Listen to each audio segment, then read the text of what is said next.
પણ અમુક અમુક તો હુતા હોય ને તો આખો હોલ ગંજવતા હોય. આપણને એમ થાય કે આબુ માલી ખટારો સડતો સડતો પાછો પીડ્યો હમણાં. હા, થાક હોય, નાક બોલે, સવાલ નથી, પણ કે હાવ આમ આમ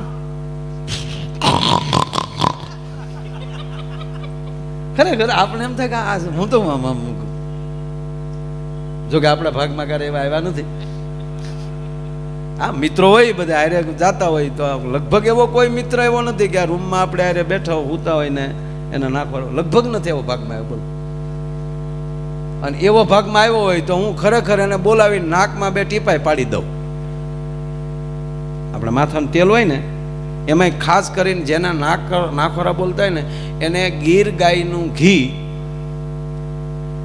રાતે હુતી વખતે સેજ હહેકું ગરમ કરીને, એટલે બહુ ગરમ નહીં હો, સોયત્રા કાઢ નાખે એવું નહીં,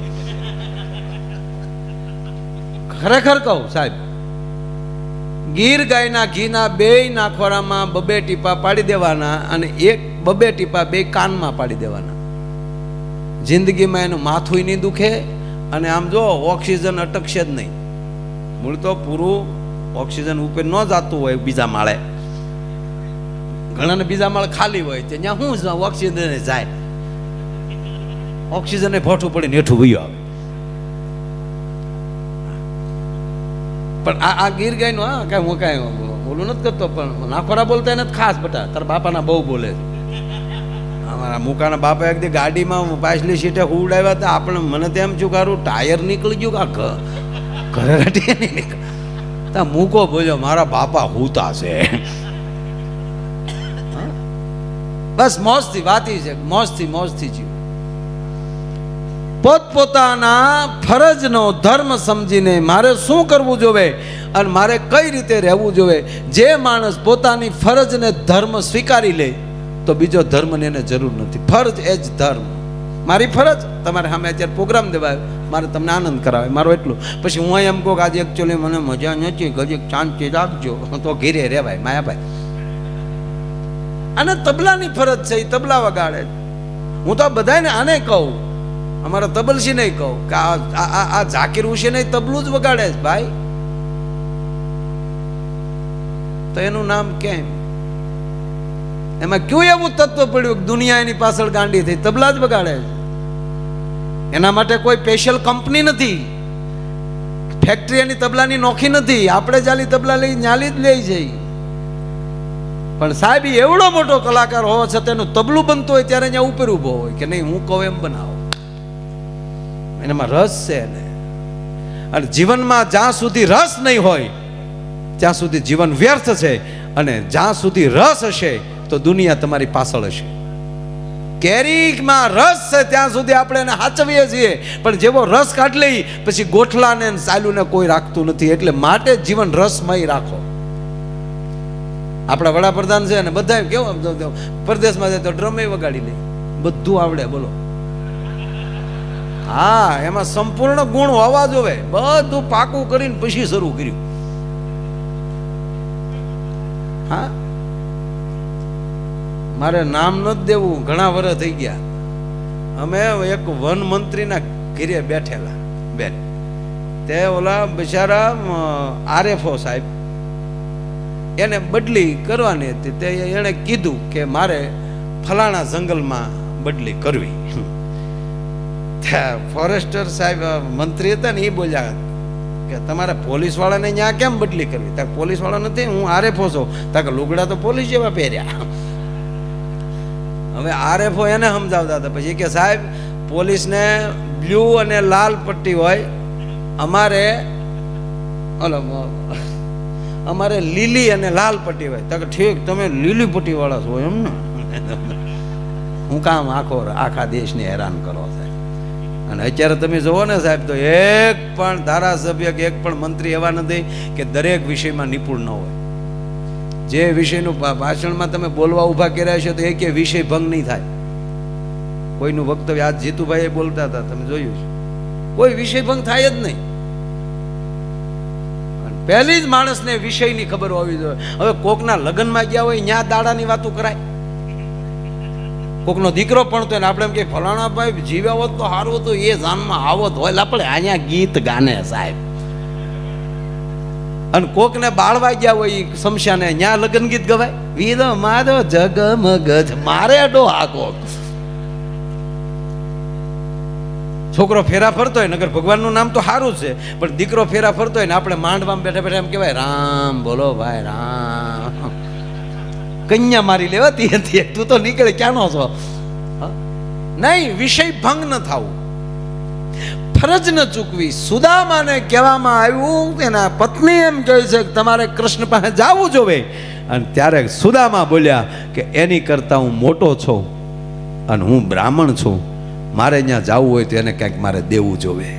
હું દેવી જાતો નથી ગોરાણી, હું કૃષ્ણ પાસે જાતો નથી. એનું કારણ એ છે કે આજ મારા ઘરમાં એવી વસ્તુ નથી કે એને હું શું આપી શકું. અને આપ જાણીએ છીએ કે તાંદુલની પોટલી, સાહેબ પાડોશે એવા તો રાખજો કારક તાંદુલ આપે. સોમાહાના પાણી નો હાલવા દેતા હોય એવા પાડોમાં રહેવા કરતા જંગલમાં વયું જવું છે. અરે ગામડાના ભાભલાઓ શહેરમાં આવ્યા, ત્યાં ઓલા બમ્પ જોયા. તો બમ્પ તો બિચારા કોઈ ભાડ્યા જ ન હોય. ચોમાસું હતું પાછું, તો બમ્પ ભાડ્યા ને ત્યાં બે ભાભલા વાતો શું કરે, આ હારું આ હેરીનું પાણી આ બાજુ, આ હેરીનું પાણી આ બાજુ. એને તો પાળા જ દેખાણા. બોલો, અરે શરૂઆતમાં મુંબઈ જતા ને આપણે, ત્યારે તો હીરાનું જે આજથી માની લો 40-50 વર્ષ પહેલા હીરાનું જે આપણે ઉપડેલું, બરોબર. પછી આપણા ભાભલાઓ બધા ઘીની બણીઓ દેવા છોકરાઓને જાતા. ચાલી બસમાં બે ભરૂચ બે બસું ભેગ્યું થાય હોટલે, આયલી જવા વાળી અને ન્યાલી આવવા વાળી બે એક જ કંપનીની બસ હોય, એક જ હરખી હોય.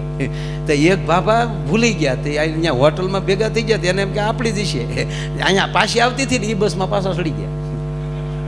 વહેલા મહેસાણા ઉતર્યા સવારમાં 4 વાગે.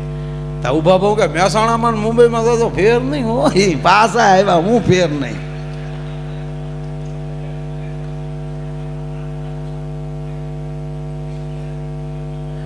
ભગવાન અને હકીકત કાંઈ ફેરે નથી ને. મુંબઈ કરતા આપણી પાસે અત્યારે મોટી પગથાણી છે.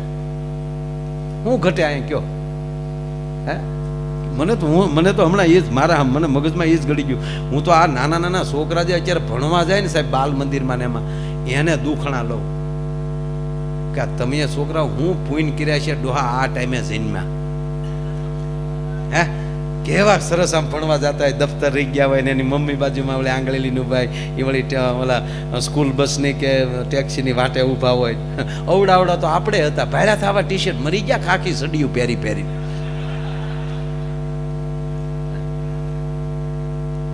ફરજ ધર્મ એટલે વાત મારા પ્રસંગની ખાસ ફરમાય છે. એટલે સુદામા મને બહુ ગમે છે.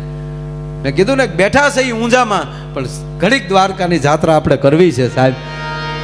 અને સુદામાને તાંદુલની પોટલી આપી દેવાનો વાત આલે છે કે જેને બીજાને દેવાનો વિચાર હશે એને ભગવાન 100% આપશે.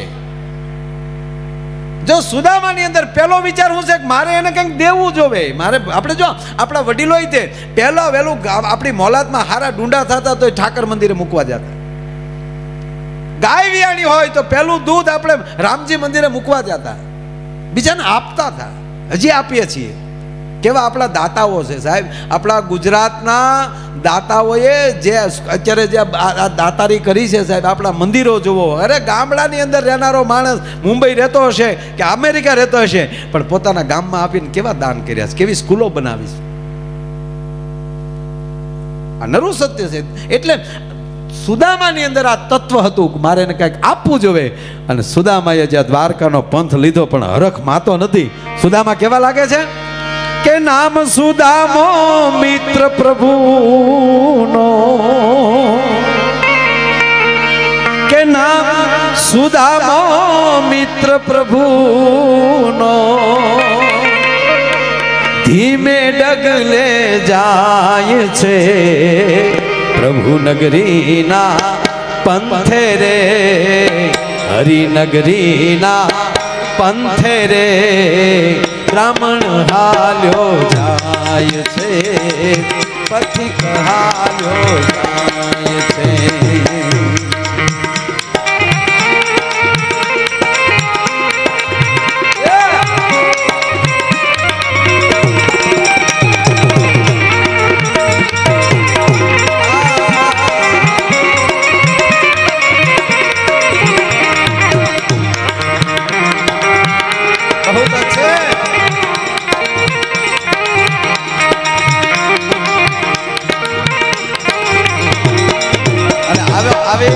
વાતો કરવાની મજા કેમ આવે? તમે એવી રીતે સાંભળો છો ને મારા બાપ. પણ સુદામા જાતા હતા, ધ્યાન એનું દ્વારકા, પગ એના પંથે, અને રુદિયામાં જીભ ઉપર હરે રામા રામ રામા હરે હરે.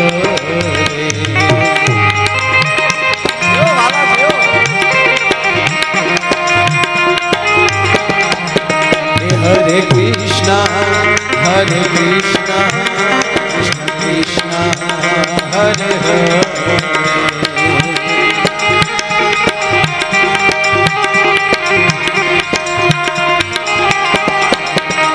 હરે કૃષ્ણ કૃષ્ણ કૃષ્ણ હરે હરે.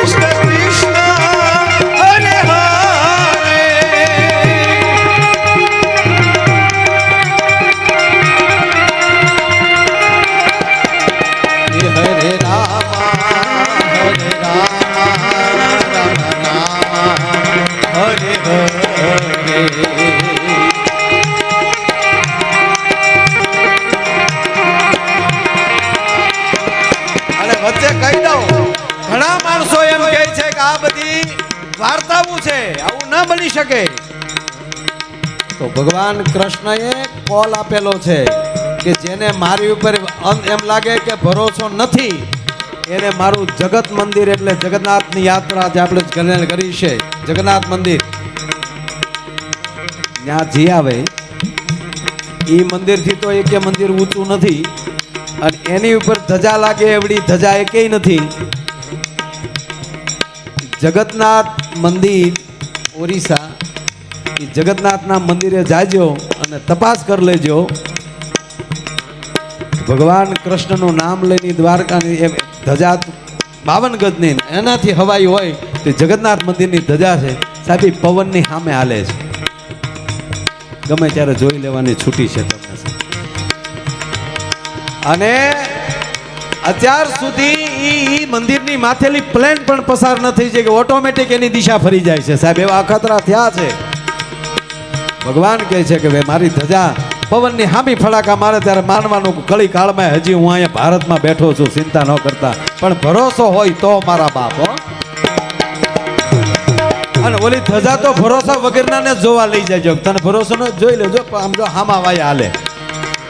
અને એના માટલાના પ્રસાદના માટલા એમાં ચોખા જ રંધાતા હોય છે. ઠીકરાના માટલામાં હાલની તારીખમાં રંધાય છે. લાખો માણા પ્રસાદ લઈ, હાથ ઠીકરા માટલા ઉપર માટલું, એની માથે માટલું, અને નીચે હેઠે ને ઓલામાં તાપ હોય સાહેબ, ચડી જાય પેલું ઉપરનું અને છેલ્લે નીચેનું ચડે આજની તારીખે સાહેબ. જાહેરમાં ખુલ્લામાં હોય છે જેને હરે રામા રામ રામ હરે હરે.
જ્યાં ને ત્યાં ગાયા કરે એ જો ને એ પાણી એક ગમા નામ સીધાનો મિત્ર પ્રભુનો ધીમે ડગલે જાય છે હરિનગરીના પંથે રે પ્રભુ નગરીના પંથે રે રમણ હાલ્યો જાય છે પથિક હાલ્યો જાય છે રમણ